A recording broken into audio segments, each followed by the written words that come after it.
Perkenalkan, nama saya Eka Aryana dari kelas MPHM. Di sini saya akan menjelaskan bagaimana strategi pemasaran yang akan saya terapkan untuk memasarkan produk imajiner saya.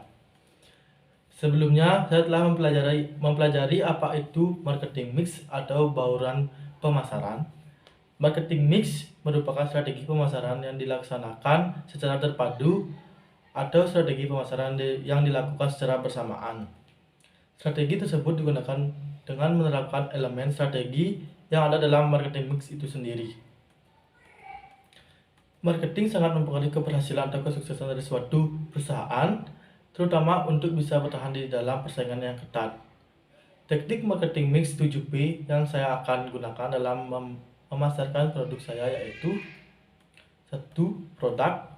Di sini saya akan memasarkan produk yaitu Brownie Bomb, di mana dapat dikatakan sebagai kroket keju. Bahan dasar produk ini yaitu tepung, susu, keju, dan sosis, lalu dibaluri dengan tepung panir, kemudian digoreng. Produk ini sangat viral akhir-akhir ini dan sangat digemari oleh segala kalangan. Maka dari itu peluang lakunya produk ini sangat besar, apalagi di daerah saya belum ada yang menjual produk ini. Produk ini juga bisa dijual dengan kemasan frozen food yang bisa bertahan kurang lebih dari 2 minggu. Produk ini juga dapat dikreasikan dengan menambahkan sayuran wortel dan bayam sehingga menjadi cemilan yang sehat. Yang kedua, price atau harga. Untuk produk ini saya bisa menjual dengan harga Rp1.500 satu piecesnya. Harga dengan modal Rp20.000 saja sudah bisa menghasilkan produk tersebut. Tidak hanya dengan harga satuan, tetapi bisa juga dibeli dengan harga paketan atau box.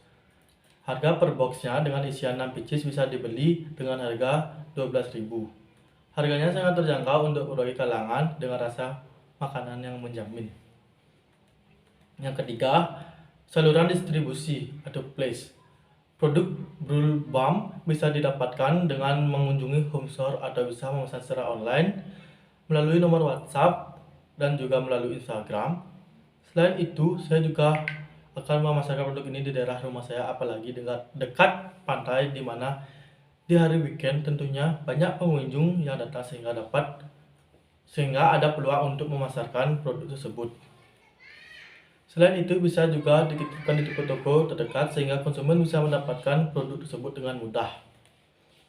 Yang keempat, promosi. Untuk memasarkan produk ini dan dikenal oleh banyak orang, tentunya saya menggunakan media sosial berupa Instagram, Facebook, WhatsApp, dan lain-lainnya. Selain itu, saya juga membuat banner agar orang-orang melewati home store dapat mengetahui produk yang saya jual. Promosi lainnya dapat saya lakukan dengan cara dari mulut ke mulut hingga banyak orang yang tahu. People atau SDM. Dalam memproduksi sebuah produk memang memerlukan seorang yang ahli dalam bidangnya. Tentunya di sini saya tidak bisa bekerja sendiri, namun di sini saya harus mencari teman kerja yang sesuai dengan kemampuannya. Karena jika orang yang saya ajak tidak ahli dalam bidangnya, maka usaha yang saya miliki tidak akan berjalan dengan lancar. Yang keenam yaitu proses. Proses produksi Brownie Bomb tidaklah sulit. Hanya butuh konsisten terhadap rasa dan ukuran. Namun perlu juga memperhatikan kualitas barang yang digunakan untuk memproduksi produk tersebut agar kualitas terjamin sampai dengan tangan konsumen. Proses mulai dari pemilihan bahan, proses pengolahan, hingga pengemasan dan pengiriman harus diperhatikan agar pelanggan puas dengan produk yang saya tawarkan. Nomor 7, packing atau kemasan. Kemasan box frozen food yang saya gunakan tentunya dapat digunakan kembali untuk wadah apapun di rumah.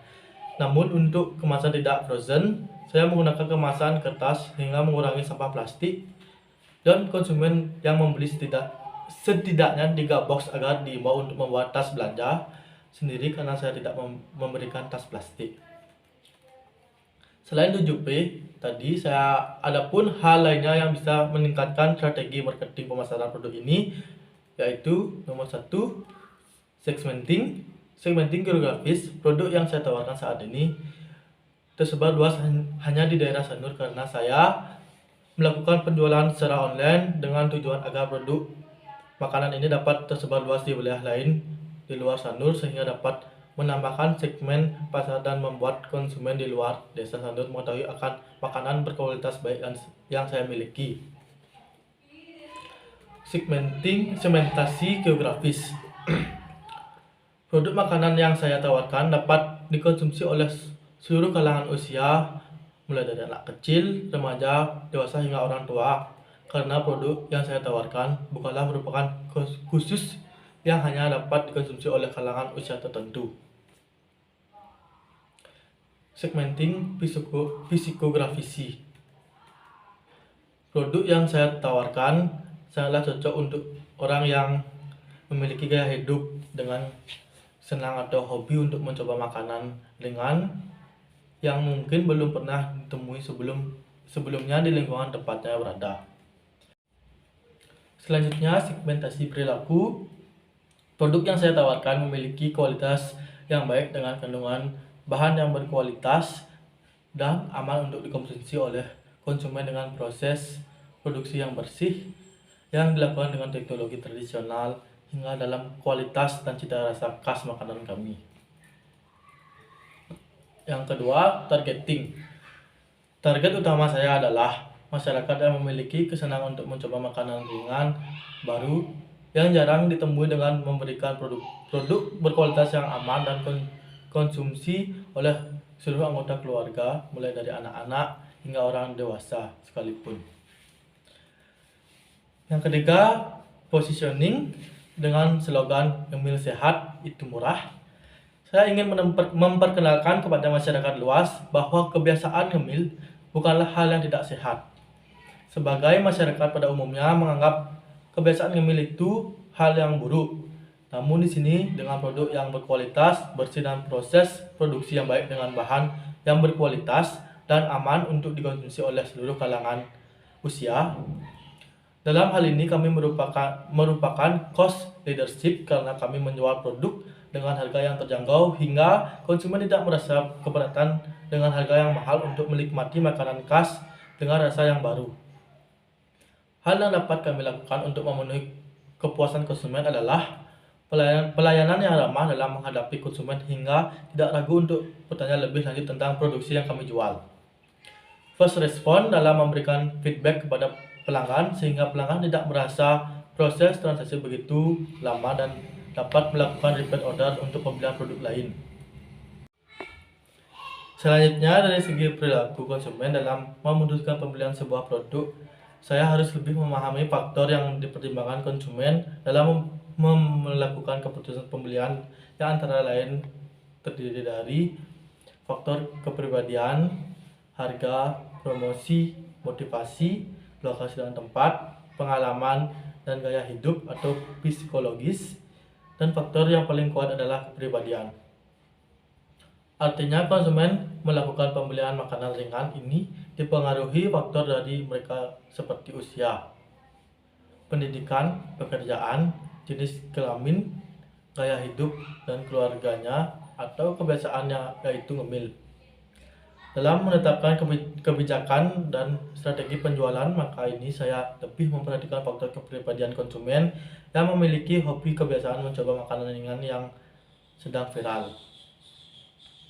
Baik, sekian yang dapat saya sampaikan. Mohon maaf apabila ada kesalahan atau ucapan. Mohon maaf. Baik, sekian dan terima kasih.